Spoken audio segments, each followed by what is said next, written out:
How's it going, everyone? Sethphir here, and we are back with another Tower of Fantasy video. Today is going to be my ultimate gear guide. I'm going to show you the 7-step process that's going to teach you everything you need to know about gear, ranging from the different rarities, and also how to increase your CS score so that you can deal more damage and be more powerful in the world. So let's go ahead and break it down into the 7 steps. First will be rarity. The second step will be talking about stat distribution. The third one on enhancement. The fourth on enhancement bonuses. Fifth on advancement, which is a different category, and we'll talk about that. The sixth on the materials and where to get them to upgrade the gear itself. And then the 7th one is going to be my tips and tricks, which will help you min-max and increase your gear in the most efficient way possible. So let's go ahead and dive into the first section of rarity.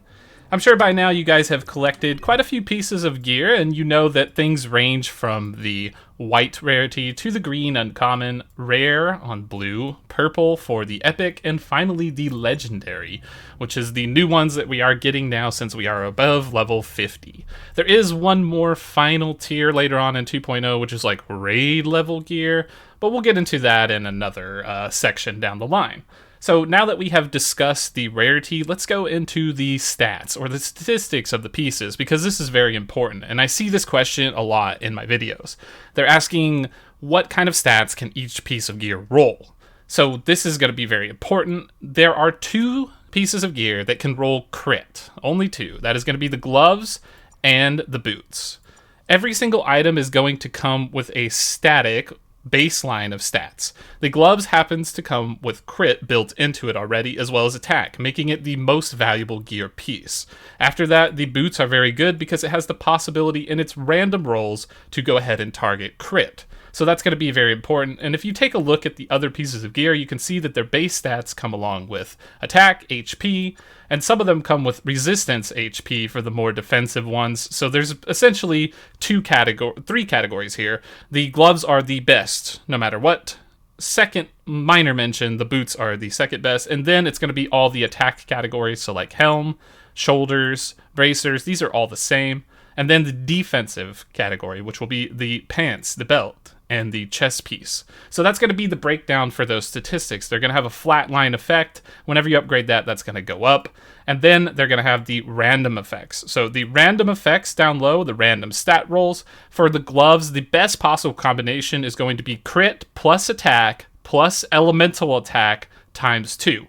There are 4 random stats for purple and above gear, and legendary gear will follow the same trope, so that's going to be where you're going to go for that. So ideally, if you were to have a perfect piece of legendary gloves, it would probably at this point in time in the meta have volt attack, flame attack, attack, and critical.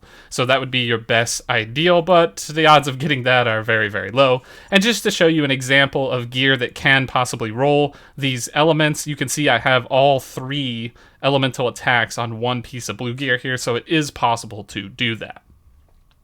Next, we're going to talk about the boots, because the boots do also have the ability to roll crit, so it follows the same stat line as the gloves.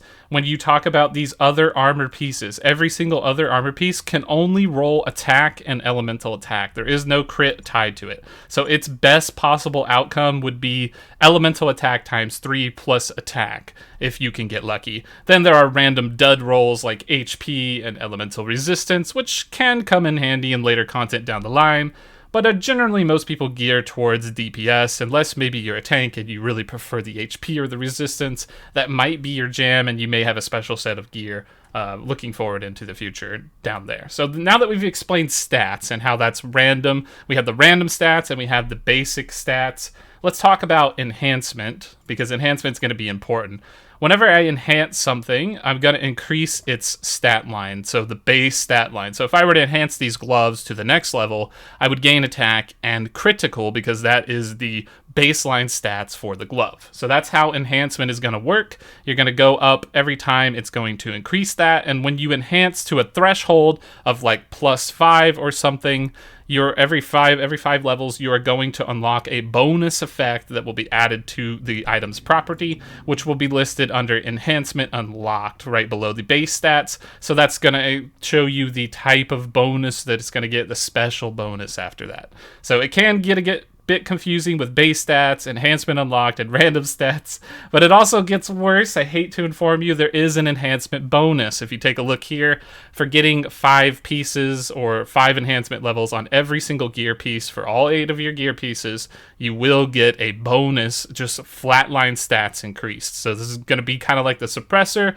where you're just generally going to get a boatload of stats and it's going to increase your power level. So that's going to be at 5, 10, 15, 20, and so on and so forth as you steadily increase your power there. So that is another category to be worried about. The next thing we have to talk about is advancement. Advancement is different from enhancement. Enhancement requires the booster modules and the advance modules, but enhancement requires materials from other gear pieces.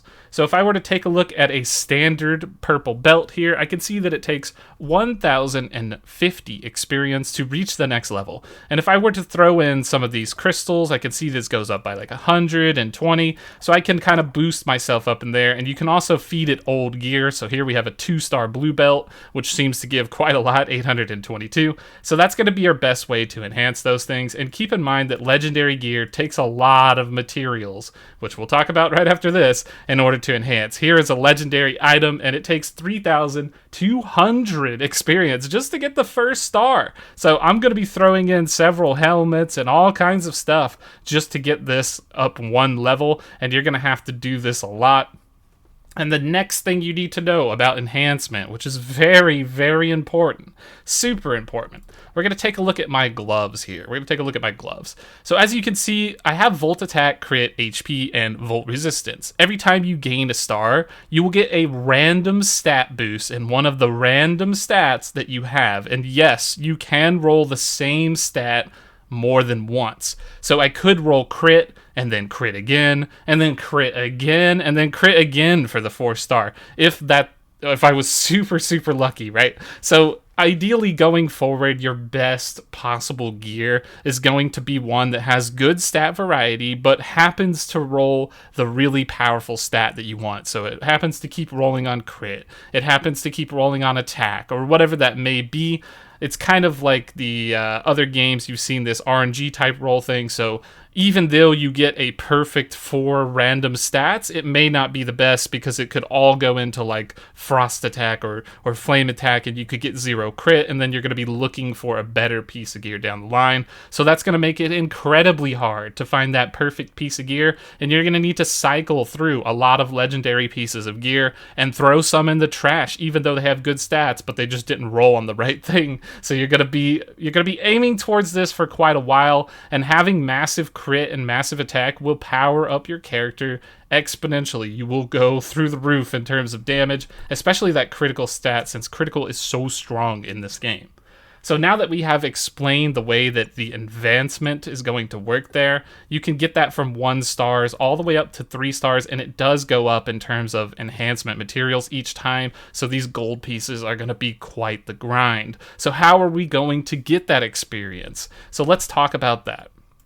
The things that you can do to get experience would be first and foremost to feed other gear into that gear. It has to be the same type, so only bracers can go into bracers, helms into helm, and so on and so forth. Purple gear is worth about 800. The blue gear is worth 200. I believe the green gear is worth like 50 or something like that, and then the white gear not very much at all. I suppose we could go ahead and test. So if we go to advance, like let's say, let's go with this shoulder pad here. We have a piece of green gear. Yeah, we can see that that does give 50, so it looks like it's about right on that.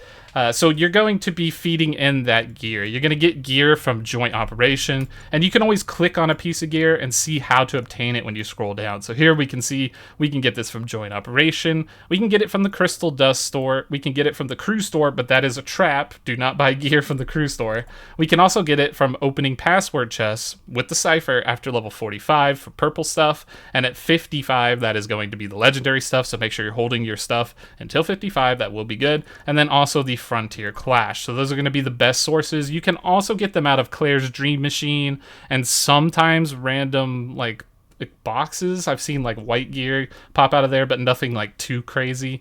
And then the other thing that we have to talk about is going to be crystals. Crystals are very powerful. The blue ones are generally giving out from the Dream Machine and also from other things like events or maybe some sort of like cash shop packs or something. Sometimes you can get some of these.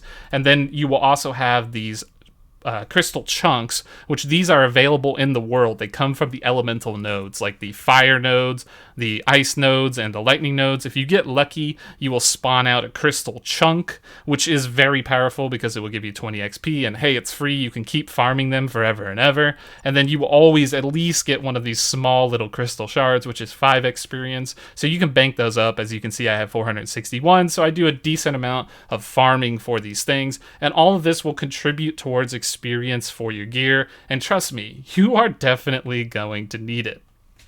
Finally, we will go into the tips and tricks section, and I'll offer you a few tidbits about how to go about this. So I would strongly recommend saving for your legendary gear. Do not spend your dust on legendary gear quite yet. See what you get in your frontier clashes. Try to get set pieces that have a strong set of attributes for the random section so that you can go ahead and pick ones that make sense and then target and start upgrading that piece of gear. Because if you upgrade too early, when you feed it into another piece of gear, you're going to lose out on a lot of experience. So keep that in mind. You want to make sure it is a piece that is worth upgrading before you start diving in and heavily investing in it. The second tip would be to farm your elemental nodes. You will get crystal chunks, you will get crystals, and it is very, very powerful to do. And then the final tip will come from the crystal dust shop. So make sure that you're converting your blue crystal dust that you have in excess for the, well, after you bought your booster and advancement modules, into maybe this blue gear, which will give you 200 experience apiece. And then for the purple stuff, you could start buying purple gear to feed in, but later on down the line, we do get crystal chunks available for cheap amount of purple dust, so you could save towards the future for that, since advancing all of this gear to max stars is probably a long-term investment. And then finally, when we talk about this energy crystal dust, this gold stuff, it is going to be a very rare commodity. You're going to get it from Wormhole, but mostly from Bygone Phantasm, and you get some from spending Vitality every day. But make sure you're saving towards the handguards and the boots, because you really want to roll a pair of boots or handguards that have critical attached to it, and that's going to be your best use of this gold dust. So wait, like, just because you don't have the piece right now, don't jump the gun and buy a pair of legguards or bracers or whatever it is. Make sure you wait and be patient on this. Patience is going to be key, because you want to upgrade the right piece of gear so that you're not wasting your experience in general. Alright, hopefully you found this information helpful and useful. Do you think I missed anything about gear in general? Do you have some tips? Go ahead and comment down below. Share your thoughts with me. Are there any other secrets that we should know? Definitely let us be aware of that. Make sure to like, subscribe, and hit the bell if you found this useful information and it's going to help you out along your way. And make sure to check out the live stream that we have every single day at 6 p.m. EST, including tonight. So make sure to stop by and ask questions. I will answer everything. Thank you for your time and watching the video, and we will see you in the next one.